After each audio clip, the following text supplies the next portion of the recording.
The following program is a fan-made review and reaction show. It is in no way affiliated with the movie trivia Schmoedown or Skybound Entertainment.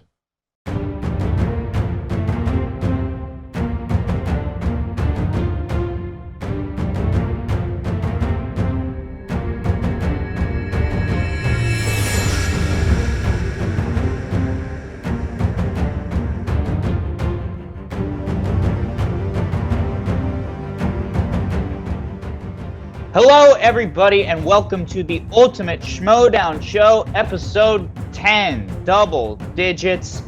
Who would have thought? I would not have, just because I have zero faith in myself, unlike the faith I have in my two dear co-hosts who are going to be joining me to talk about some Schmoedown today. First off, to my left, we got Colin. How you doing, buddy? Doing quite well. Just, slogging through the endless sea of Schmoedown and basketball that I've been swimming in for the last couple weeks, and I'm just coming up for air to hang out with you guys. Excellent, yes, because basketball is a water-based sport, if I'm correct, so that makes sense. Then meanwhile, on my right, Bogz, how are you feeling? Have you been watching any other underwater sports like basketball or FIFA? Definitely not. No, I've been watching overwater sports, soccer, football. Yeah, having a bad hair day today, so I have to wear a hat. But having a good mic day. My mic's good. Yeah. So yeah, I've been getting a few complaints about my audio's not being great. So hopefully sort that out now. But yeah, glad to get into the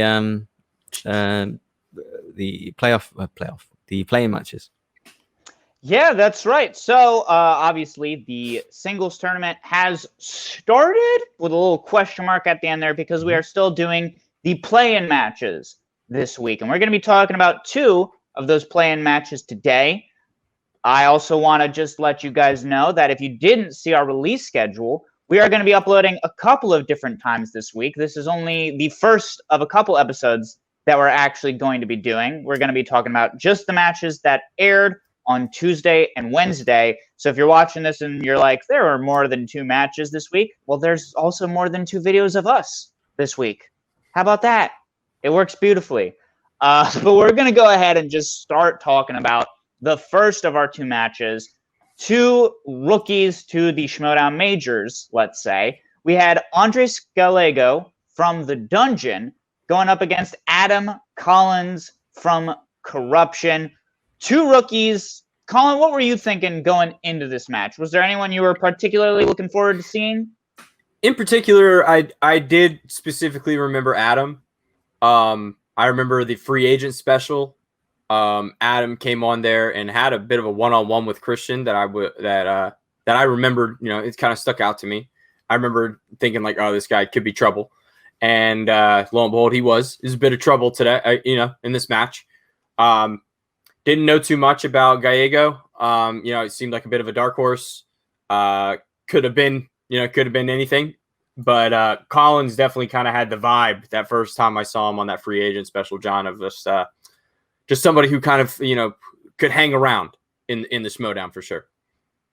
Yeah, absolutely. Both Andres and Adam showed up in that free agent special, but Adam is someone we've heard a little bit more about since then, just with Corruption. Hearing his name mentioned once or twice when talking about the training that's gone into Corruption and their players that we've been seeing recently. And oh boy, was that training certainly something that worked out for the faction. Speaking of the factions, Bogz, was there an element going into this of you rooting for maybe Corruption over the Dungeon? Was there something where you were like, oh, because maybe the Dungeon needs it more, we're going to see a harder Andres because of, Corruption now vying for that first place spot? What were you thinking about it faction-wise going into this?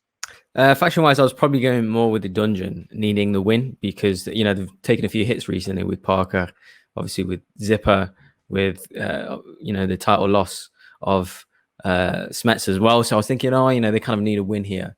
So, I was kind of interested in that. And obviously, Shannon was taking her shots as well. Even Christian had a little shot as well, saying that they're stinking up the joint with how many losses they're getting, which, which is, their own fault, because obviously they're losing, but obviously it's the players that Kaiser's picked, he's particularly chosen to go a certain route in a geekdom wise. So, maybe in the singles division, they're not as, they might be struggling to get points and stuff. So I was more interested in that. I was kind of going for dungeon win. Just if I had to pick one. So yeah. Absolutely, yeah. And I know this was all jokes when they were talking about it, but I do really wish Piggy Smalls could have booked a match because I'm still just curious regardless. I gotta know.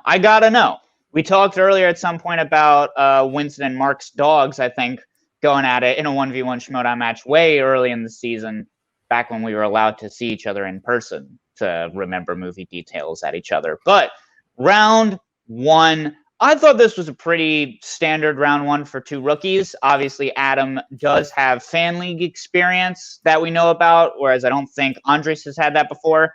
And that showed. I don't think either competitor did bad, but certainly there was a player that was just looking a little bit more polished. Colin, what were your thoughts on round one, man?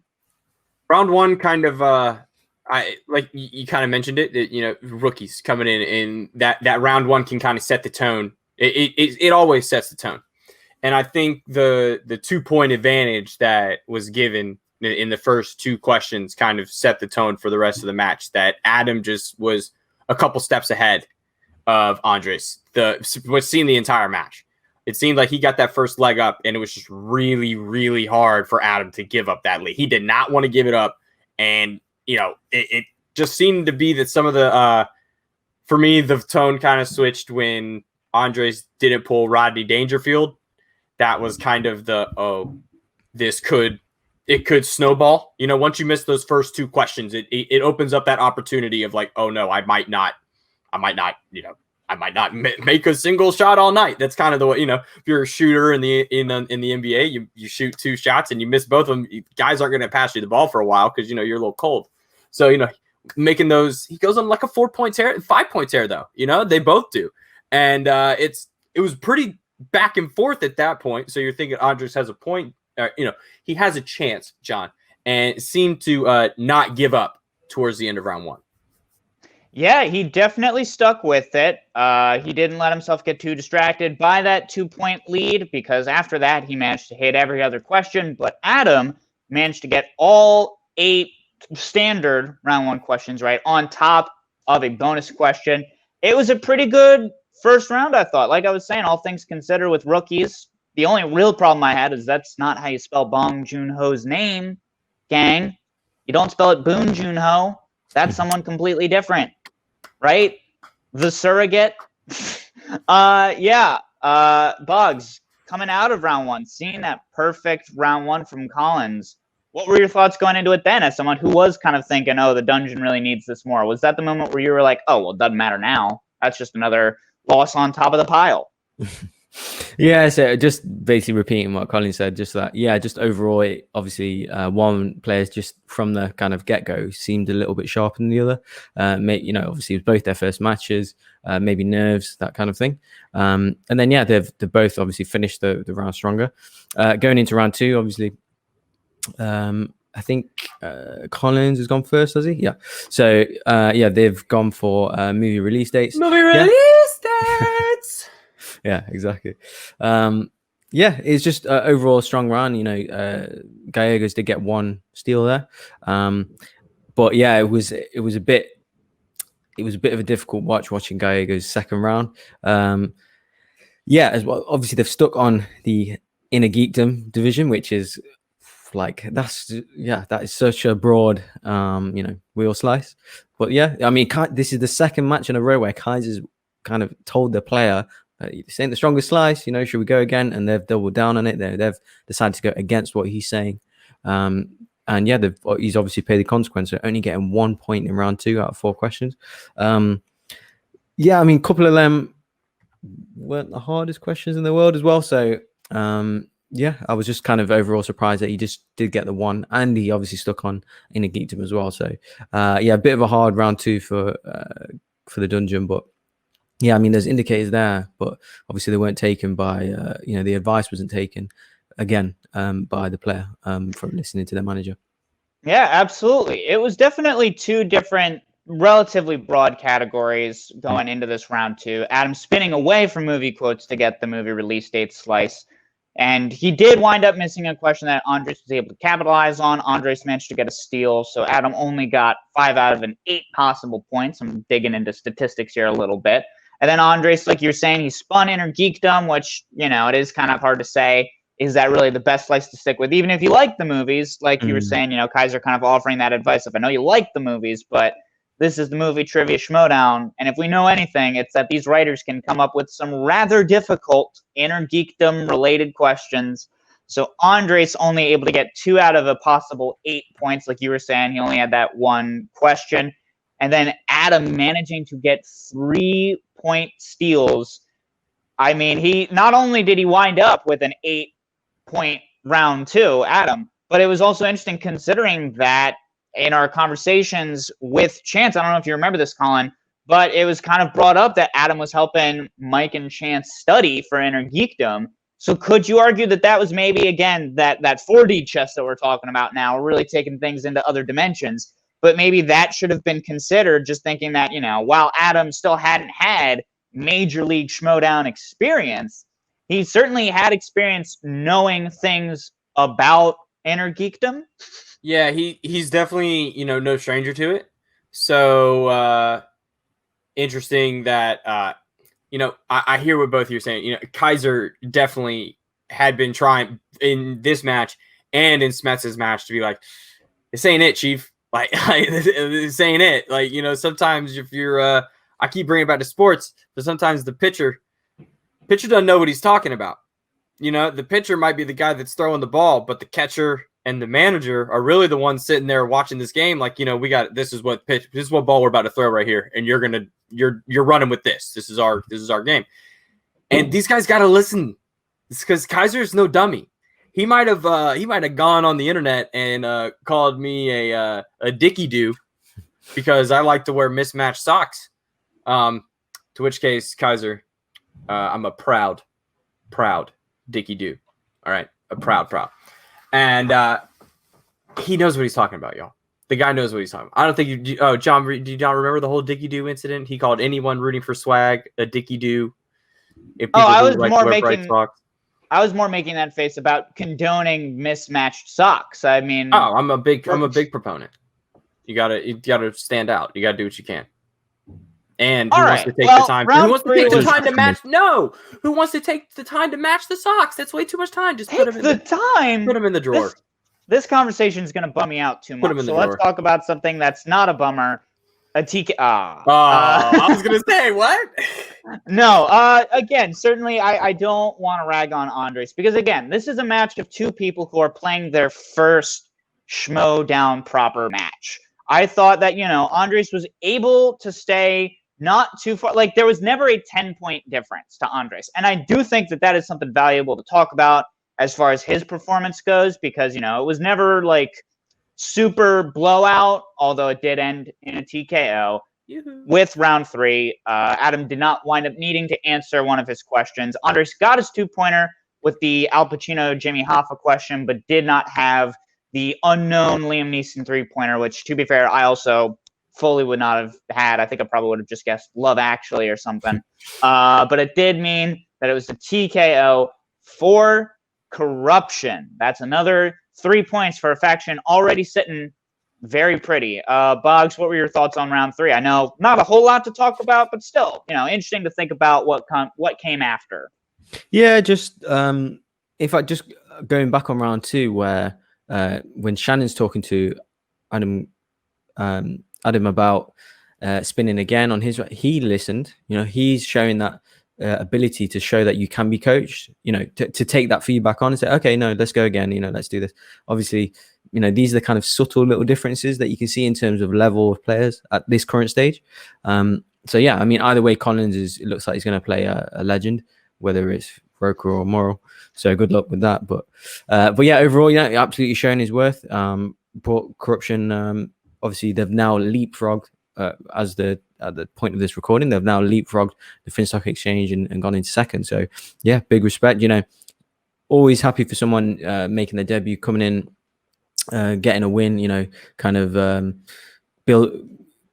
of subversing that hype around them and actually proving your worth and getting in the win and now getting yourself in the tournament. Yeah, so well done to the guy. Showing kind of good composure, and even interview afterwards, wasn't showing it kind of he's got like a certain level of experience, even if it is in fan matches or whatever. So I did kind of like his overall personality. I noticed both of them got good beards as well. I don't know if anyone else noticed that both players have good beards. So yeah, I was like, oh, okay. It seems like all of us. That's another thing as well. Another friend of mine mentioned, "Oh, do you have to have a beard to be on the show?" And I was like, "What do you mean?" And they're like, "Oh, all you guys have got like good beards." I was like, "Oh yeah, we have actually."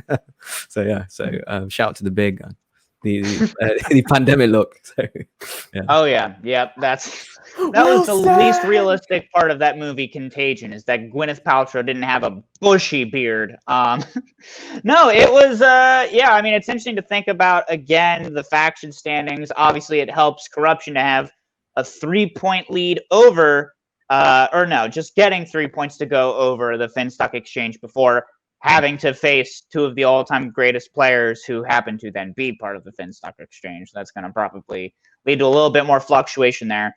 But yeah, I mean, certainly Adam Collins proved that he's not a slouch when it comes to the singles division. And I would say the same thing is true of Andres as well.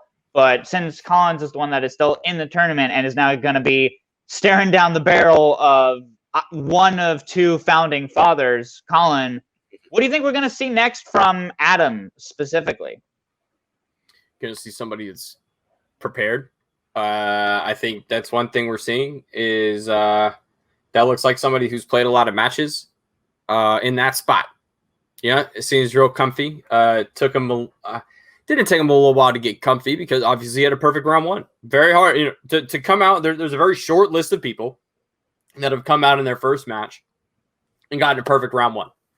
I'd love to, have that stat right next to me, but I don't. But I know it's a great list of people. It's like you want to. That's a list that I would like to be on, and you're going up against Rocha or Merle. That's tough. No ifs, ands, or buts about it. That's tough. Either way, you're facing two dudes that are Mount Rushmore worthy all the time, no matter what the conversation is. Dan's always on it. Rocha's always on it in my book. Adam's got a challenge. But like I said, he's comfy. And I think that's been a big advantage that some people haven't noticed is that like we're seeing Paul Oyama, we're seeing Chance Ellison. This is, where they thrive in these fan league like scenarios because that's what we're in right now. We're with like people who have been in the fan leagues have an advantage. It's a huge upside that can't be taken lightly, John. Well, you want to talk about fan leagues. That's very interesting because we have yet another player from the fan leagues making their debut in this singles tournament, and that is James White, formerly of the Droogs, now at the Den, going up against Frank Moran from Swag. Not a fan leagues player, but has previous experience in the free-for-all of years past. I believe it was free-for-all 2, if I'm not mistaken. It might have been free-for-all 1. But yeah, I mean, again, we have two factions here that are kind of in that upper echelon right now. Swag sitting very pretty right now in the number 1 spot versus the Den, a squad that was up pretty early in the season and now has a little bit more competition. Going into this match, Bogz, what were your thoughts on Frank and James? Because they both have very interesting backgrounds and kind of ways that they were being hyped up going into this match. Yeah, definitely. Obviously interested in James being picked in the second round. I mean, that was the clear, like, oh, what's this guy? Who's this guy? Because I didn't watch his fan matches or anything. So I wanted to see kind of how good he was, what his strengths were, what the hype was about. But yeah, just that was it really. I mean, two newer players, not much tape to go on, couldn't really get my teeth into it, to be honest. So but yeah, I was just happy to kind of see the managers go at it with the promos and stuff. So that going into it, I was just kind of let's see what this White guy has got. Sorry, the name James White. I meant, yeah. Why are you looking at me when you said? Yeah, what's this guy? James White's the name of a running back in the NFL, so that's the only thing I've been thinking about every time I see him. Is he's been on my fantasy team like 3 of the last 5 years. So I just seen James White, and I'm like, oh, this guy's got it. This dude's great. Put the ball in his hand. He's going to the end zone. Yeah, so I just thought, okay, let's see what the hype is, basically, and that was my only kind of anticipation before. Yeah, absolutely. A lot of hype for James White as someone who got drafted that early, similar to Robert Parker, I think, in various ways as well, where it's like, oh, can this person now really live up to the hype? But there's also something to be said about Frank's background going into this, not just with that free-for-all performance, which was definitely good, but then also thinking about how he got picked up on that free agent day. This was someone that Christian was like, I can't believe this guy didn't get picked up. And that is the commissioner of the whole dang game. His words definitely carry a lot of weight. And then, of course, Frank signing with Winston Marshall, who is now currently I've considered by many, I would say probably personally, I would consider him as well the manager of the year, at least at this point in time. Do you think that was something that made you maybe lean one way or the other, Colin, as far as not just the players, but then the managers as well, considering that we have two of the more points heavy? Man, I don't know why I didn't say better. That would have been a word for it. No, you're good. Right. So at this point, with as little as you have on these guys, you go with what you have. You go with the information that you have. And you just mentioned it. Winston is the heavy favorite for manager of the year. So when you're looking at two guys that don't have a lot of, playing experience, like you say, you can't really go back and judge somebody off free-for-all experience and how they're going to play in regular Schmoedown. We've seen that before. That's a bad thing to do. So going off it, honestly, the thing that I do with most of these people that I don't know is I wait till I see them and I look at what's behind them. I see a lot of movies behind these guys. So I already know there's a lot of knowledge. There's a lot of caring. And that's, but going off the managers, we mentioned it last week. When Coach Kate comes to play, Coach Kate comes to play. But now today, she had her little devil's advocate. Grace is back. The first sighting of Grace that we have seen throughout these entire digital matches. So now the Den has the two-headed hydra of Kate and Grace going full force, which I think James is I think that was huge. I think he was real shook, at certain points in this match, and to have Kate be there was huge. Definitely. And I think that plays exactly into what, on the opposite side. You got Winston saying, "Hey man, we're recording this at like 12 o'clock. I haven't cracked a drink yet." So we're going to see some different styles here. But at the end of the day, I was leaning towards Swag, just because of past stuff. Just of Ace. With the experience, you have Ace in these play-in matches. They mentioned it tons of times. That Ace is going to be, the golden child of the example of how to, win a tournament from these play-in matches. And they thought Frank was going to, They thought Frank was going to be the next one, John. Yeah, well, and let's just go ahead and jump into the match now. Certainly, both players had a little bit of rockier starts than either Adam or Andres from the previous match. Though I guess Frank had roughly the same performance as Andres, because the first round ended 4-6 in favor of Frank. Frank had the first miss with the first question. One of those things where, that early momentum shift, maybe that's the moment where James White really starts to kind of gain that momentum. But then question 2, immediately Frank is back on it, able to tie it back up. And then James White with a very understandable Judge Dredd Demolition Man mix up, because I believe Rob Schneider is in both of those movies. So I think that's probably where he got caught up. I completely get it.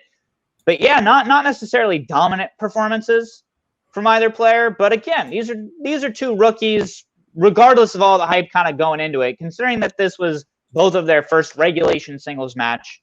I thought it was all right. What did you think, Bogz? Yeah, same kind of thing. I was kind of a bit surprised overall that just seeing the numbers kind of 4-6, I was thinking, that's quite low. Like, for a second round pick, only getting 4 players, I was thinking, the hype, he's not living up to the hype. Is he going to lose? Is he going to get knocked out? That kind of thing. But yeah, I don't know if anyone else noticed that for the who played the twins character in Social Network. Did anyone else notice James White put Army Hammer, and he said Army Hammer, and he wrote Army Hammer, ARMIE. No, okay, just me. I was like, challenge, someone challenge that. But yeah, that's obviously a petty one. But yeah, only getting 4 points. Yeah, I was thinking, okay, let's see. He's got obviously he needs a big round 2. I was more interested in what Kate was going to offer in between, because obviously a newer player. We saw after this round as well that his head dropped, because obviously he's not living up to the hype, he's not getting a good score, that kind of thing. And like he said in his post interview that, being on being on the stream for the first time, seeing that, Christian and Mark being playing under the lights, basically, it can get to you, nerves wise, etc. So that obviously did have an impact on the match. He was disappointed in himself. But I think Kate's helped him. Kind of don't worry and all that stuff, and getting a character stuff going, and I definitely helped him relax. So yeah, going into round 2, so that was just my thoughts on round 1, really. Absolutely. I thought Kate was going to offer James a Baconator.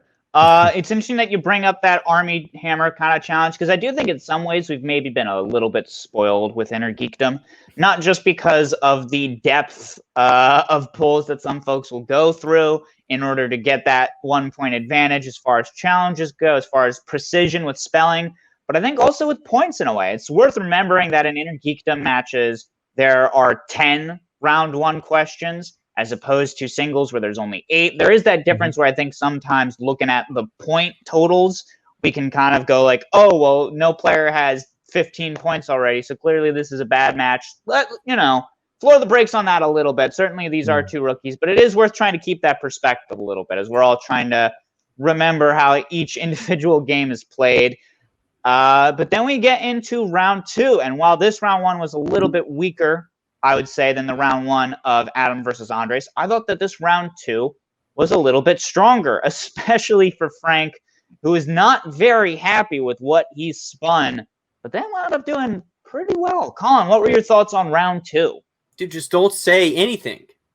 Just shut up. When y'all are spinning the wheel, shut up. This wheel listens to what you are saying. Shut up. It's like not Slytherin, not Slytherin, not Slytherin, eh? Well, like, cool, I guess we'll go with whatever you say. Gryffindor. Francis McDormand. There it is. And boom.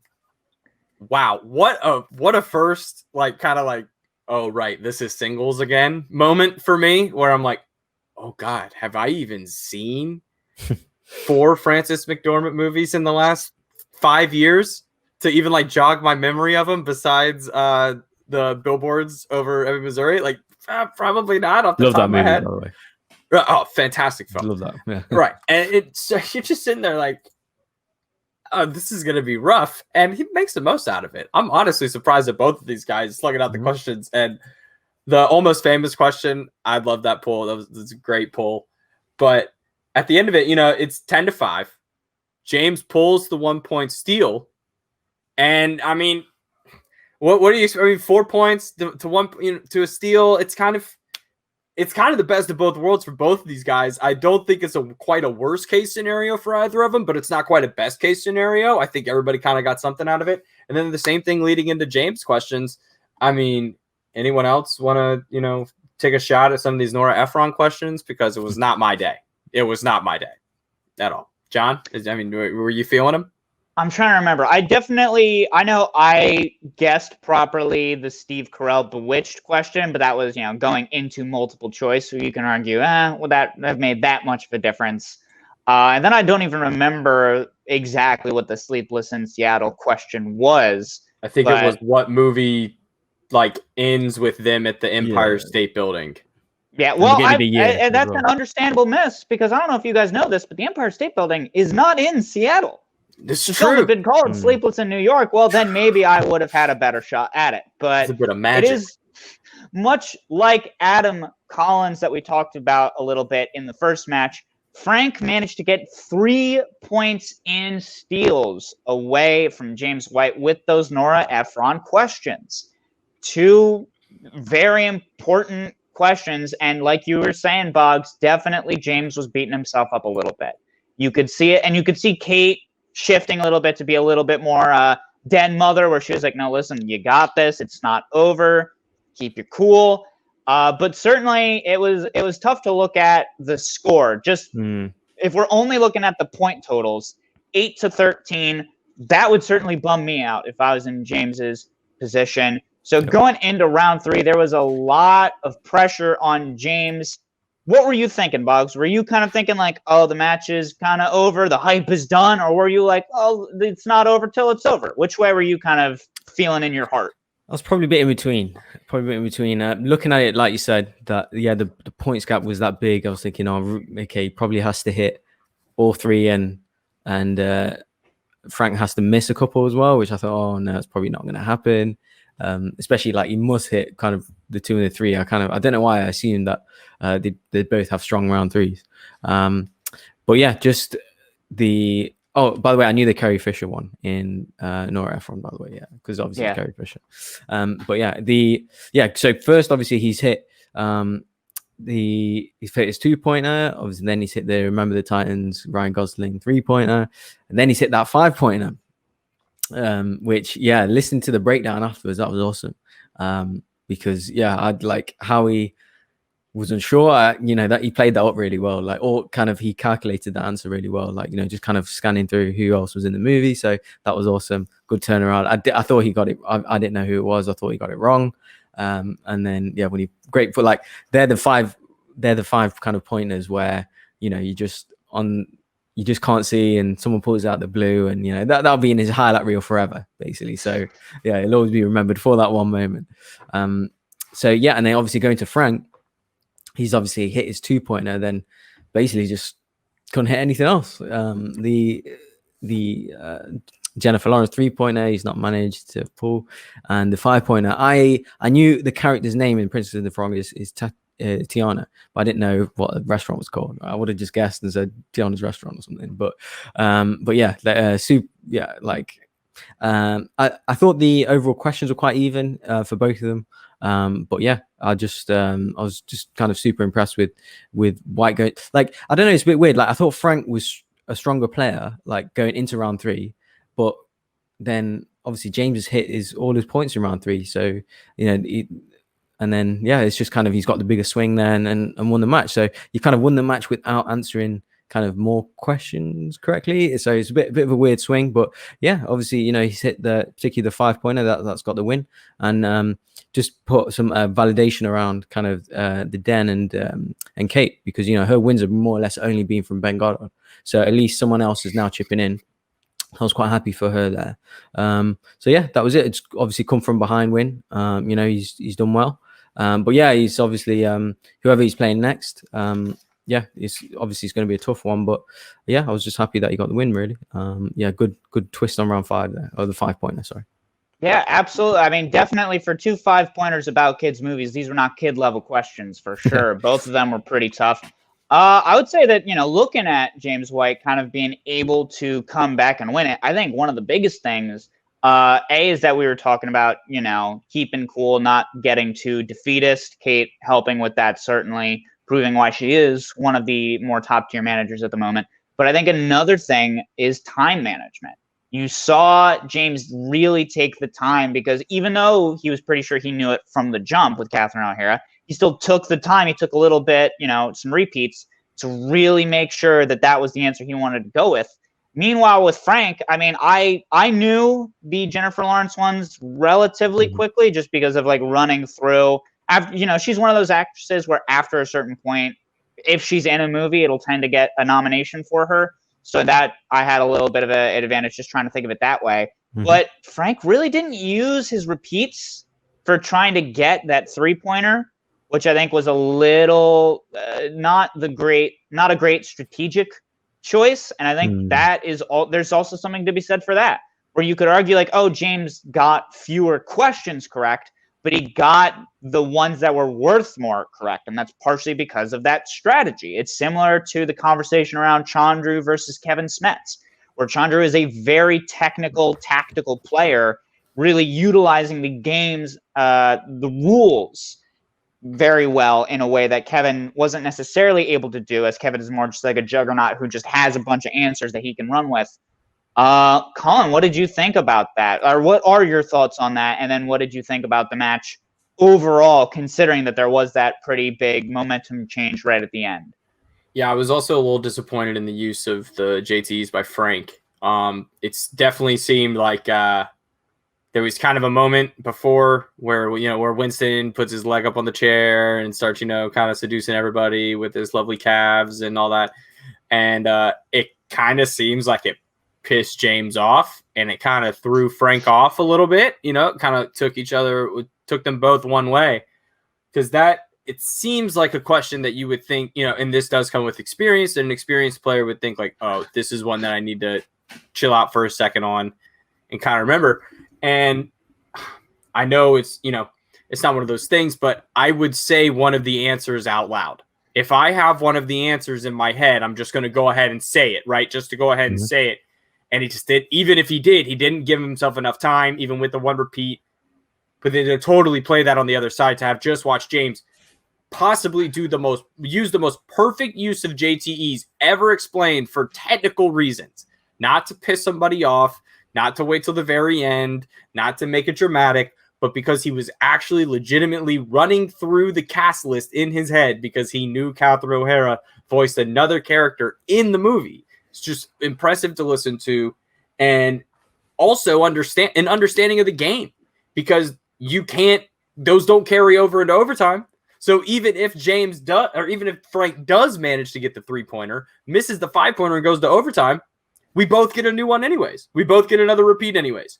So, I mean, overall, I just thought that third round kind of took James from being like, wow, not a bust, because a bust, I'm never a person that's ever going to call anybody a bust after one game, especially like a second round pick, which I have a whole other thing to go into with how Schmoedown players talk about like where they were picked. Like when somebody's like, I was the second pick. No, you were their second pick. You were not the second pick in the draft. You were a second round pick by a team. There is a huge difference, a massive difference when you start, analyzing what a draft actually looks like.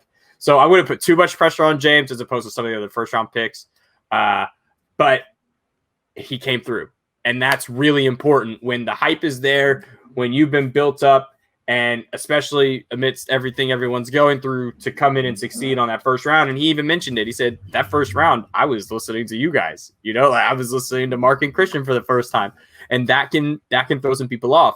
And that's another thing that we've constantly talked about on the show, is that during these digital matches, it is jarring. There's no way to prepare yourself for the audio shitstorm that's going to go off in your ears. It's just confusing. There's no way that you can fully understand everything that's going on in these pre-games. And Rocha mentioned it in our interview last week. There are things that you can do in these matches to make yourself a better competitor, and that's what we're going to start to see. We're going to start seeing the competitors who are prepared for this moment in particular, not just the Schmoedown, but this particular moment in the Schmoedown, are going to be the ones who succeed, John.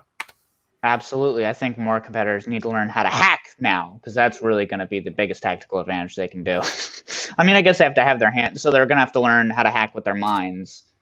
They've got the time to do it. We're not, unfortunately, leaving quarantine anytime soon. Haha. But yeah, the Den managing to get +2 points for their faction with James White's win. They're still at number 4 in the faction standings, but, they're managing to close the distance a little bit between them and the Finstock Exchange. Swag still at number 1, so maybe not the biggest loss. And obviously Winston was talking about how his message for Frank was more just have fun, which it did seem like Frank did, which we're all very happy with. I think, normally watching these kind of matches, my first thought would be, I think it'd be really cool to see James White play Adam Collins. That could be a fun match. But that's not what those competitors have to face. James White is going to now have to be facing William Bibbiani, whereas meanwhile Adam Collins will have to face, like what we were saying, one of the 2 founding fathers, because this is a tough time to make your singles debut, going up against former singles champions. I mean, Colin, I think all 3 of us agree that we like these 2 guys. Do either of them have a chance? Dude, I feel so bad. Are they just going to get stomped? Okay, so I do this. All right, so I do the sports thing. So now they have these play-in games in the NCAA tournament that have happened over the last 4 years for basketball, where they have some of the not so great teams play each other for a chance to literally play one of the best teams in the world, like in the country every single time. There's always a play-in game. They end up playing the best team in the country. And that's what this is turning into. But 2 years ago, we saw the first ever number 1 seed lose to the 16 seed in the NCAA tournament. So we could be in for one of those upsets. You never count anybody out, because I always say this. Only one person can beat William Bibbiani that day. And only one person can beat either John Rocha or Dan Murrell that day. Me? I mean, if you take some polyjuice potion and switch spots with Adam Collins, then maybe.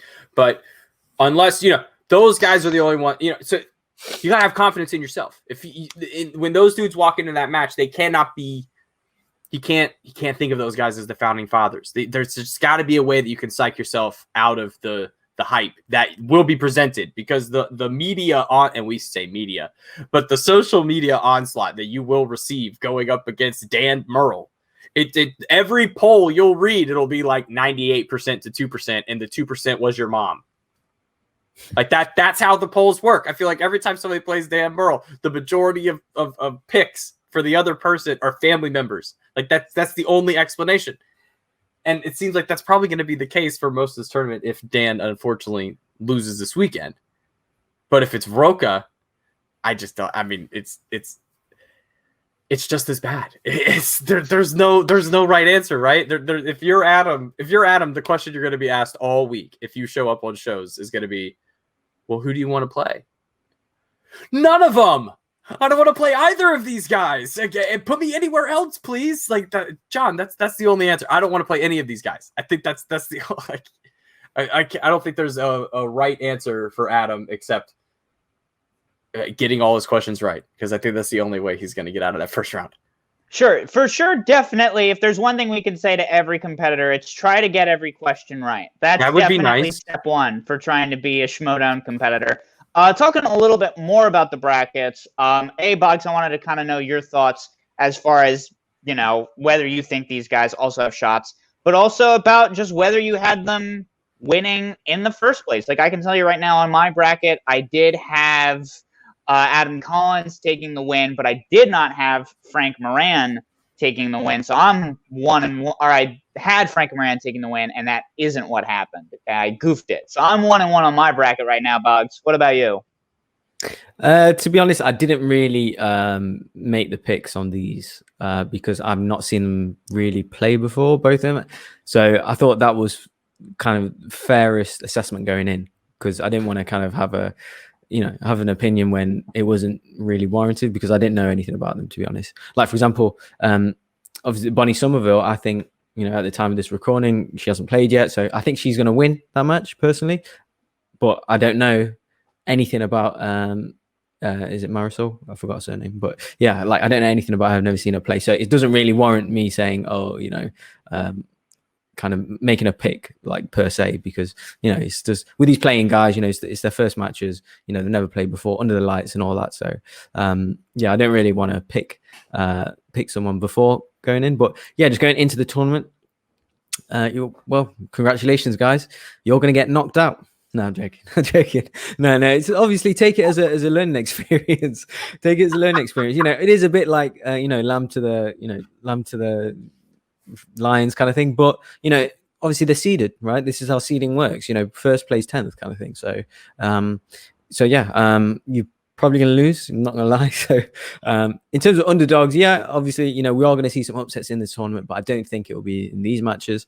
But yeah, just take it as a kind of an honor, as a privilege that you're going to play against Rocha, you're going to play against Mora, you're going to play against Bibiani, try and pick up pointers, the whole experience of everything, kind of all eyes on you for that match. So yeah, take it all on board, and going into next season, or if any of these guys are going to play in the team tournament later in the season, take that as an advantage and learn from it. But yeah, going in, obviously wish you guys the best, but yeah, you're probably all going to get like slightly embarrassed. No, I don't know, I'm joking, but yeah, good luck. But no, I'm not picking them to win their next matches, unfortunately.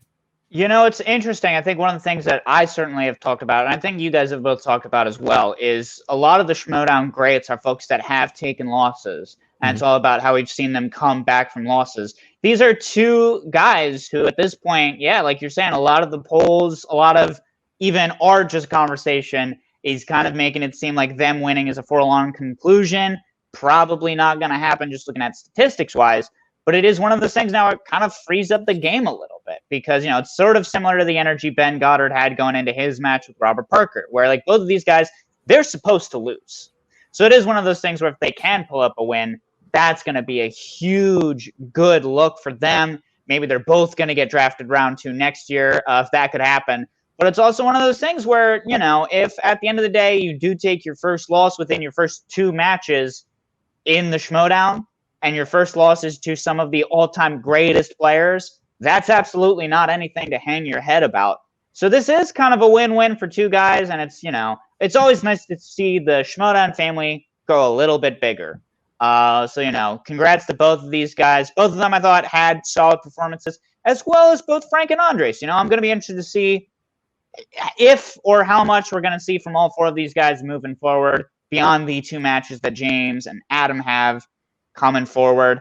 I think that's about everything we've got to say. Obviously, there are only 2 matches, and obviously, we've got more episodes that we're going to be shooting, talking about the other matches that are happening this week, and of course, the big one being the pay-per-view event, where Final Exam is going to be going up against Shazam, and Ethan Irwin is going to be going up against Dan Murrell. Murrell versus Irwin 3. That's a number bigger than 2.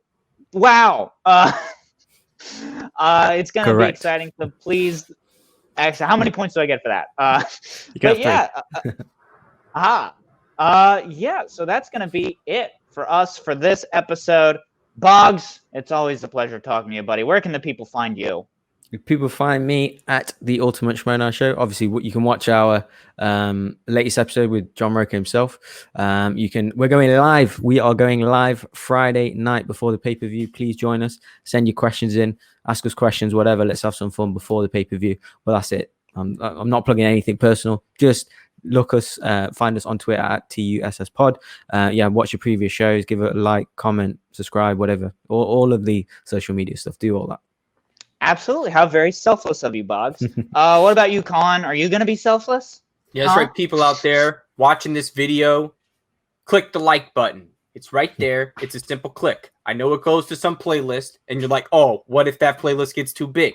It's fine. You're never going to go look at that playlist. Why? Because that playlist is full of videos you've hopefully already watched. So just go back through all our videos, hit that like button. It'd be great. Thank you. Absolutely, yes. And thank you as well, Colin, for being very selfless, making sure that the show gets some love.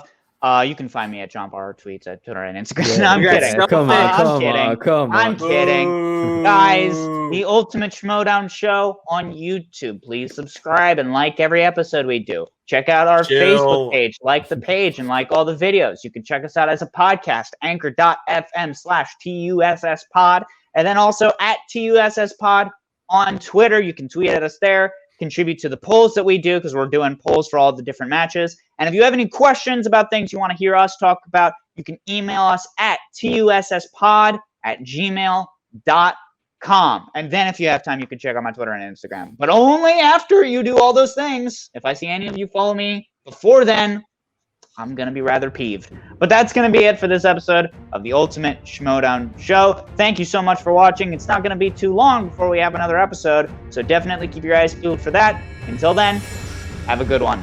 Bye.